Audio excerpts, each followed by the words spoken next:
നല്ല കുടംപുളിയൊക്കെ ഇട്ട് തയ്യാറാക്കി എടുക്കാവുന്ന അടിപൊളി ഒരു ചെമ്മീൻ കറിയുമായിട്ടാണ് നമ്മളിന്ന് ഇവിടെ വന്നിരിക്കുന്നത് കേട്ടോ. വീഡിയോ സ്കിപ്പ് ചെയ്യാതെ മുഴുവനായിട്ട് കാണണേ. ആദ്യമായിട്ട് നമ്മുടെ ചാനൽ കാണുന്ന കൂട്ടുകാരെ ഒന്ന് സബ്സ്ക്രൈബ് ചെയ്യാൻ കൂടി മറക്കരുത് കേട്ടോ. നമുക്കിന്ന് കുറച്ച് ചെമ്മീൻ കിട്ടിയിട്ടുണ്ട്.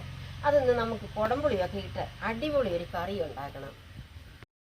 നമുക്കിനി ഇത് നല്ലതുപോലെ ഒന്ന് ക്ലീൻ ചെയ്തെടുക്കാം.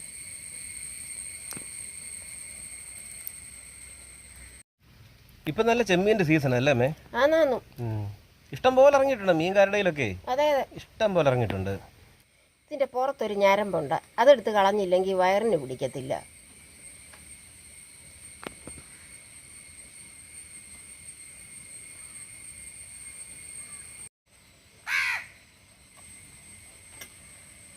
ഇതിന്റെ വയറുഭാഗത്തും ഉണ്ട് അതുപോലൊരു ഞരമ്പ്, അതും എടുത്ത് കളയണം.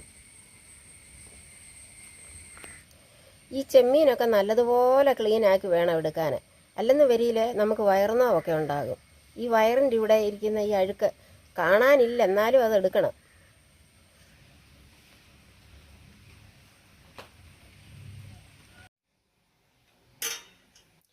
ചെമ്മീൻ നമ്മൾ വൃത്തിയാക്കിയതിന് ശേഷം ഒരു 250 ഗ്രാം ചെമ്മീനാണ് നമുക്ക് കിട്ടിയിരിക്കുന്നത്. ചെമ്മീൻ ചേർക്കാനായിട്ട് ഒരു അരമുറി തേങ്ങ നമ്മൾ തിരുമ്മി എടുത്തിട്ടുണ്ട്. ഇനി അത് മിക്സിയിലിട്ട് നല്ലതുപോലെ നരച്ചെടുക്കണം. അതിനായിട്ട് കുറച്ച് വെള്ളം നമുക്ക് ഒഴിച്ചു കൊടുക്കാം.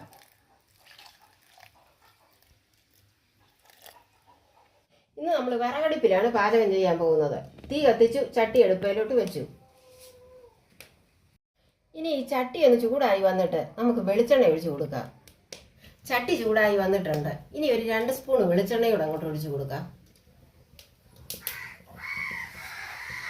എണ്ണ ചൂടായി വന്നിട്ടുണ്ട്. ഒരു 5 കഷ്ണം കൊച്ചുള്ളി കീറിയതുണ്ട്, അതങ്ങോട്ട് ഇട്ട് കൊടുക്കുക.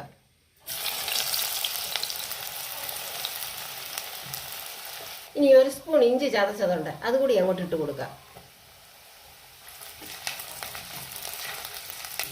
ഒരു 4-5 കഷ്ണം വെളുത്തുള്ളി ചതച്ചതുണ്ട്, അതുകൂടെ അങ്ങോട്ട് ഇട്ട് കൊടുക്കുക. ഒരു ചെറിയ തക്കാളി അരിഞ്ഞതുണ്ട്, അതും കൂടെ അങ്ങോട്ട് ഇട്ട് കൊടുക്കുക. തക്കാളി, ഇഞ്ചിയും വെളുത്തുള്ളിയും എല്ലാം നല്ലതുപോലെ വഴന്നു വന്നിട്ടുണ്ട്. ഇനി ഇതിലേക്ക് ഒരു 1/4 സ്പൂണ് മഞ്ഞൾപ്പൊടിയുണ്ട്, അതും കൂടെ അങ്ങോട്ട് ഇട്ട് കൊടുക്കുക. ഇനി ഇതിലേക്ക് ഒരു 1.5 സ്പൂണ് മുളക് പൊടി കൂടെ അങ്ങോട്ട് ഇട്ട് കൊടുക്കാം.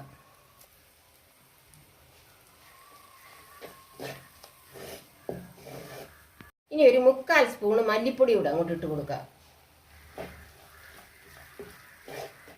മല്ലിപ്പൊടി മുളക് പൊടിയൊക്കെ നല്ലതുപോലെ മൂത്ത് വന്നിട്ടുണ്ട്. ഇനി അരച്ച് വെച്ച തേങ്ങയോട് അങ്ങോട്ട് ഒഴിച്ചു കൊടുക്കാം.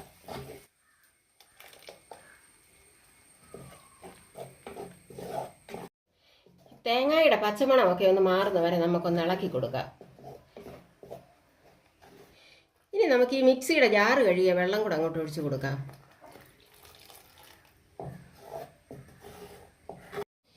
ഇപ്പം നമ്മൾ ചെറു തീയിലാണ് ഇത് വെച്ചേക്കുന്നത്. ഏകദേശം ഒരു 2 മിനിറ്റ് ഇപ്പോൾ ഇതിരുന്ന് തിളച്ചിട്ടുണ്ട്. ഇപ്പോൾ പച്ചമണമൊക്കെ ഒന്ന് മാറിയിട്ടുണ്ട്. ഇനി നമുക്ക് ഒരു ഗ്ലാസ് വെള്ളം കൂടെ അങ്ങോട്ട് ഒഴിച്ചു കൊടുക്കാം. ഇനി നമുക്കിതിലേക്ക് ഒരു 3 കഷ്ണം പുളി ഇട്ട് കൊടുക്കാം. നല്ല പുളിയുള്ളതാണ്. ഇനി ഒരു 4 പച്ചമുളക് കീറി വെച്ചിട്ടുണ്ട്, അതുകൂടെ അങ്ങോട്ട് ഇട്ട് കൊടുക്കുക. ഇനി പാകത്തിനുള്ള ഉപ്പും കൂടെ അങ്ങോട്ട് ഇട്ട് കൊടുക്കാം. ഇനി ഒരു 3-4 തണ്ട് കറിവേപ്പിലയൂടെ അങ്ങോട്ട് ഊരിയിട്ട് കൊടുക്കാം.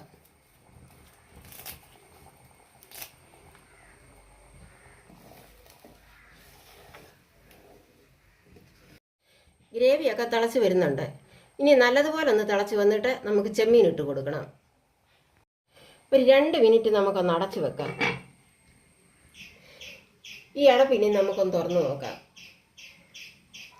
ഗ്രേവി നല്ലതുപോലെ തിളച്ച് വന്നിട്ടുണ്ട്. ഇനി നമുക്ക് അതിലേക്ക് ചെമ്മീൻ ഇട്ട് കൊടുക്കണം.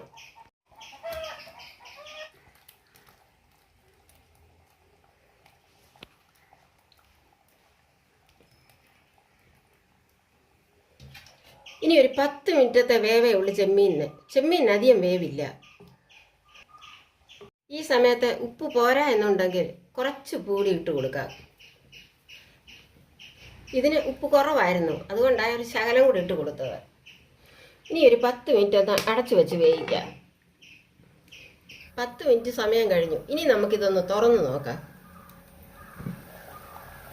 നമ്മുടെ ചെമ്മീൻ കറി റെഡി ആയിട്ടുണ്ട്. ഇനി ഒരു ചെറിയ പരിപാടി കൂടെ ഉണ്ട്. ഇനി നമുക്ക് ഈ ഫ്രൈ പാൻ അടുപ്പേലോട്ട് വെക്കാം.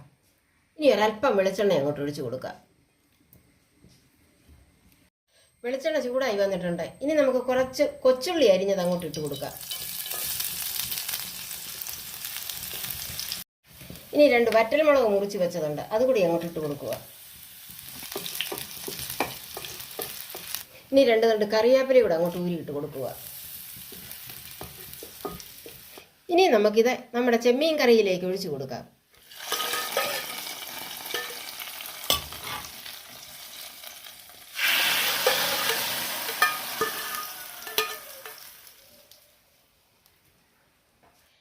ഗ്രേവിയൊക്കെ കുറുകി നമ്മുടെ അടിപൊളി ചെമ്മീൻ കറി റെഡി ആയിട്ടുണ്ട്. എല്ലാവരും വീട്ടിൽ ഇതുപോലെ ഒന്ന് തയ്യാറാക്കി നോക്കണം. അതുപോലെ തന്നെ നിങ്ങളുടെ അഭിപ്രായം പറയാൻ മറക്കരുത്.